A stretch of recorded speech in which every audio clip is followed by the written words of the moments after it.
¿Por quién votar?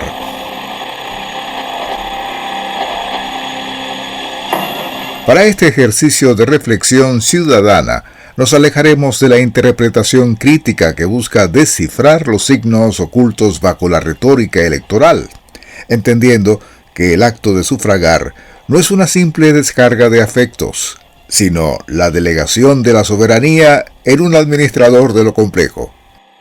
Debemos observar al candidato no como un taumaturgo, aquel que pretende realizar milagros o curaciones mediante la sola voluntad, sino más bien como un arquitecto de lo institucional, que debe ser interrogado con la misma minuciosidad con la que se examinan los cimientos de una catedral antes de confiarle el peso de la cúpula. La primera distinción que el elector debe trazar es la que separa el qué del cómo, pues mientras el primero habita en el cómodo jardín de las utopías y las promesas líricas, el segundo requiere de una hoja de ruta técnica que demuestre que el aspirante comprende la administración pública como un mecanismo de relojería y no como un escenario de improvisaciones. Un candidato que se limita a describir el destino sin explicar el vehículo ni el combustible necesario para llegar incurre en demagogia, esa práctica sociopolítica donde se halagan las pasiones de la multitud para eludir la responsabilidad de la gestión. Y es aquí donde la pregunta sobre su mayor error profesional adquiere una gran relevancia. No buscamos una confesión de culpa para el escarnio, sino una demostración de metanoia, un término griego que designa una transformación profunda que ocurre en las personas y en el juicio de las personas luego de reconocer haber metido la pata. Pues quien no pueda identificar sus fallas pasadas con precisión quirúrgica y explicar los pasos específicos que dará para no volverlos a cometer, está condenado a repetir sus extravíos bajo el amparo de la infalibilidad presidencial. Y si hay alguien que puede fallar, es un presidente. Son peores fallas que las fallas que pudiésemos cometer cualquiera de nosotros. En esta misma línea de escrutinio, resulta imperativo indagar bajo qué criterios el futuro mandatario poblará su gabinete. Hay que darse cuenta si prioriza la idoneidad técnica, la capacidad probada en una materia específica, o si sucumbirá al nepotismo y a la lealtad ciega, que suele ser el refugio de los gobernantes mediocres que temen ser eclipsados por mentes más brillantes. Como advertía Maquiavelo en sus tratados sobre la naturaleza del poder, el primer juicio que debemos hacer sobre la inteligencia de un candidato se basa en observar a las personas que tiene a su alrededor. Por lo tanto, un líder que desprecia la meritocracia, entendida como el sistema donde el ascenso depende del talento y el esfuerzo, termina por convertir al Estado en una corte de aduladores, que en lugar de servir al bien común, se dedicarán a blindar el ego del presidente.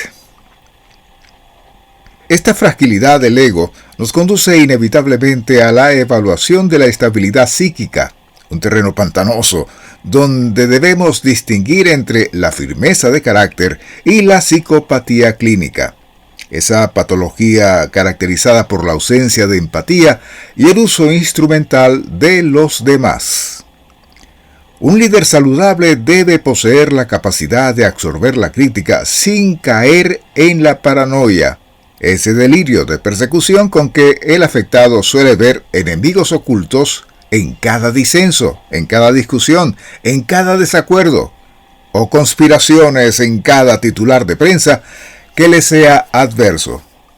Por el contrario, la salud mental en la primera magistratura se manifiesta en el control de los impulsos y en la facultad de reflexionar antes de actuar, evitando que el Estado sea conducido por los vaivenes de un temperamento voluble que responda a las preguntas críticas con ataques personales o con la victimización, esa estrategia retórica que busca desplazar la responsabilidad propia hacia supuestos enemigos externos.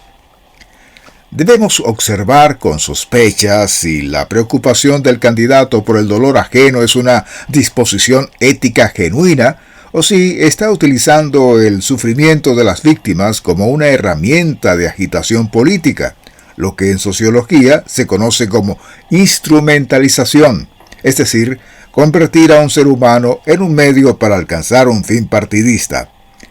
La verdadera estatura de un demócrata se mide en su relación con los otros poderes del Estado y en su disposición a aceptar que una decisión propia pueda estar equivocada frente al contrapeso de la ley, reconociendo que la democracia no es el gobierno de una persona, sino el gobierno de las leyes que limitan a esa persona.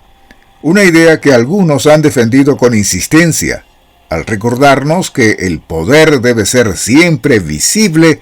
y controlable. No es la religiosidad, por más devota que sea, una garantía de gestión eficiente ni de ética absoluta,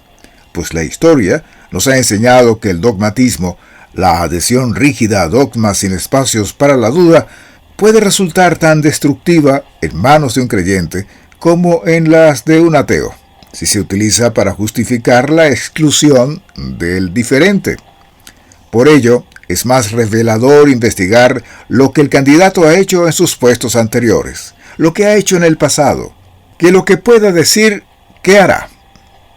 Dejó tras de sí instituciones sólidas, con burocracias profesionales y procesos transparentes,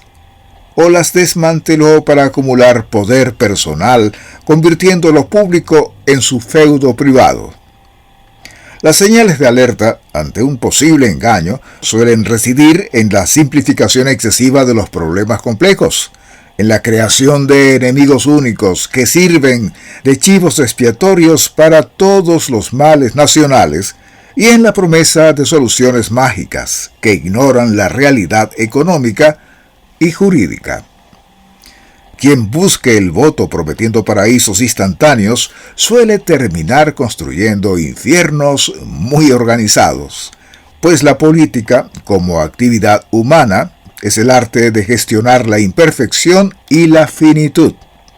Al final, elegir a un presidente es elegir a alguien capaz de entender que la realidad no tiene un autor único ni un guión lineal, y que el respeto por la pluralidad es la única vacuna contra el autoritarismo, ese sistema donde la voluntad de uno solo pretende anular la inteligencia de todos. Es curioso observar cómo tantos ciudadanos buscan en un presidente a un padre protector o a un profeta iluminado, cuando en realidad lo que se necesita es un buen gerente de la incertidumbre que no confunda el palacio de gobierno con un diván psiquiátrico ni con un altar de sacrificios. Después de todo, el mayor peligro de un candidato que se siente elegido por el destino es que termine creyendo que el destino, por derecho divino o popular, le debe también la obediencia ciega de quienes le eligieron. Muy bien. Esto es todo. Recuerden compartir, dar el me gusta, suscribirse y comentar. Gracias por lo que puedan hacer. Y hasta pronto.